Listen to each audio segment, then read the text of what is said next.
What's up everyone, Vitaly here, and in this video I want to talk to you about why it's important to target low volume keywords in Pinterest to get traffic to your website. Here's actually a few examples of keywords that I've created boards and pins on that target a low competition keyword. So this particular pin targets North Carolina road trip ideas. And over the past 30 days, it's gotten nearly 2,000 impressions, quite a few saves and pin clicks. But if we look at the traffic that it's sent to my website, it is 50 clicks. And it's actually one of several pins in this board that continually sends me traffic to my website. And I'll show you in a moment how that works. Here's another one where I target a keyword like Arkansas road trip, and in the last 30 days this pin has gotten me over 100 visitors to my website. And this website that I have, it's called The Nature Seeker. It makes money online every single month. I've shown this in the past, but this 30-day report, a huge chunk of the traffic that has come to my website has been from a pin like this, from a pin like this, and just a lot of Pinterest pins that are sending me traffic. And a lot of them are targeting low competition keywords. Now, obviously, if I were to ask you, hey, if you want to get more traffic to your website from Pinterest, should you target high volume keywords or low volume keywords? Obviously, most people would say this, and most of the time they'd be right. But there's a lot of validity in chasing low competition, or rather low volume keywords, for the many reasons that I'm going to talk about in this video.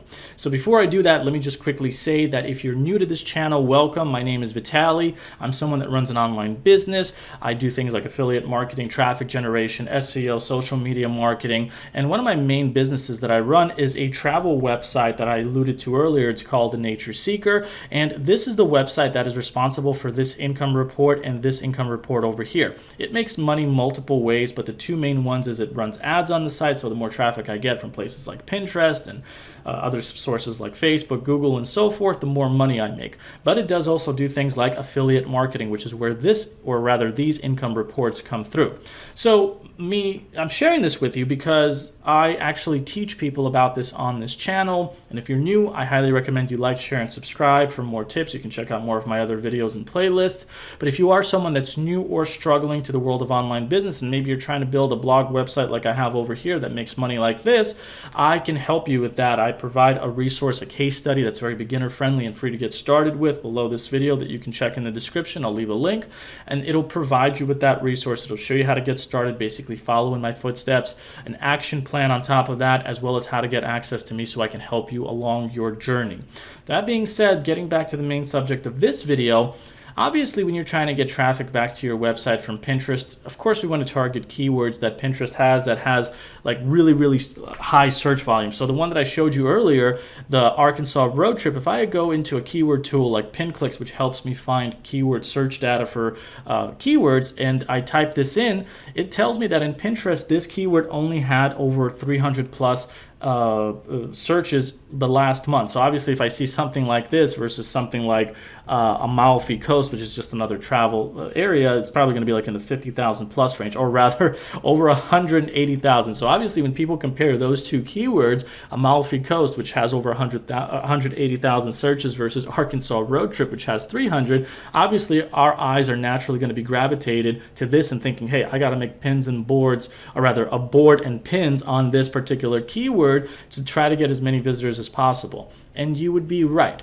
However, there is a lot of validity in chasing low competition, or rather low search volume keywords like Arkansas road trip, which I just showed you before, which has a measly volume of 325. And yet I've been getting traffic on a consistent basis for the pin that I was just showing you for popping up for this keyword on Pinterest. So here's a few reasons why you want to do that. Number one, there's less competition. Less competition means if you create a board and pins targeting a low competition keyword like this, you have better chances of popping up on the Pinterest search engine, so you can actually have your pins get you way more. If you target a keyword like Amalfi Coast, like I was just showing you, or other high volume keywords, there's naturally going to be a lot more competition for that. So I have had a lot of cases where I did target high volume keywords, which I barely got any out of in terms of the pins that I was creating, and I got way more traffic from creating boards and pins on keywords like what you're seeing here, and just scaling that further. Okay? The example that you see over here is one of countless that I personally have on my own Pinterest account that gets me a huge chunk of traffic to my website every single month. So that brings me to reason number 2, which is there's way more longevity to the keywords that you target if they're low search volume, because low search volume keywords have less competition, and less competition keywords can have you stay up on the top of the Pinterest search results. So in other words, this one right here, Arkansas road trip, it's because there's not as much competition. The pins that I create have more longevity. They stay at the top. Yes, you can still have that with high competition keywords, but not in the same amounts. When I create content, or rather pins on low competition keywords like this, or in low search volume keywords, I get way more out of it. And so for a longer period of time, that is. So that's the other reason. The next reason is when you rank for keywords like these and they start to do successful, you're also going to start to rank for similar keywords that can actually get you more traffic to your pin. So when you create pins on, let's say, a keyword that's Arkansas road trip, and it starts to do well by popping up for this keyword in Pinterest, you will also, in some cases, in many cases, in my experience, start popping up for similar ones. So for example, what I noticed with this particular pin that you see over here is I actually started popping up for a keyword which was Arkansas travel. And if I do a keyword search for that, look at this, over 6,000 searches in the last 30 days have been done on this. So my pin, which you see over here that targets this keyword, actually pops up for Arkansas travel. Why does it do that? Because your pin gets distributed not just for the target keyword that you're trying to target, which in this case is Arkansas road trip, but for similar ones. And obviously Arkansas travel and Arkansas road trip have a lot of synonymous meaning behind them. There's a lot of overlap there, which is why it pops up. So it's kind of like this kind of going through the window approach, where you can't go through the main door because it's so competitive. If I tried to create a board and pins on Arkansas travel, I may have decent success, but there would be more competition because the search volume is higher. But if I target a keyword like Arkansas road trip, I can get through the door for this keyword and start to rank for this keyword and possibly other ones as well. So that's another thing to understand. The next thing and final thing to know is that if you're trying to do things like affiliate marketing or trying to keep people longer on your site, which is what I do, typically low volume keywords that have what we call search intent will get you better results. So if I target a keyword like Arkansas road trip and I add the word ideas to it, the thing to understand is when people look up a keyword like Arkansas road trip, they're actually, there's more meaning, there's more intent behind that versus someone that just types in something simple like Arkansas travel. Arkansas travel could mean people are just looking for just pictures of Arkansas, not necessarily to go visit that area. And so they don't really have much intent to click over from your pin to your website. But if they're typing in something like Arkansas road trip ideas, I can't encapsulate that into one pin. I have to send them to my website to give them those ideas. And so that makes it more likely that they'll click on my pin to visit my website. So you just get more out of it. Plus they'll stay on the page longer. I can promote affiliate products to them. I get way more equity out of those low search volume keywords.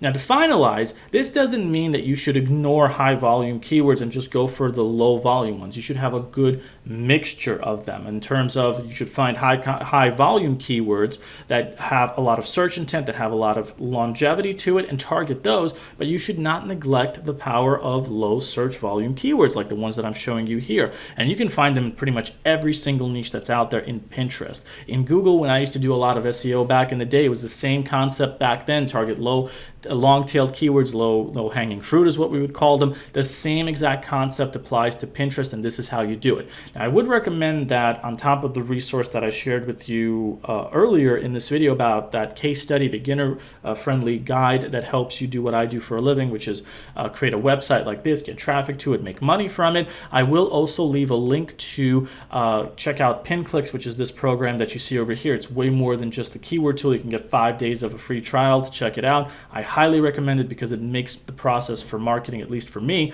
and many others, much easier. So if you're interested in checking that out, I'll also leave a link below to that as well. But other than that, if you enjoyed this video, like, share, and subscribe, comment if you have any questions, and I'll see you in the next one. Take care, everybody.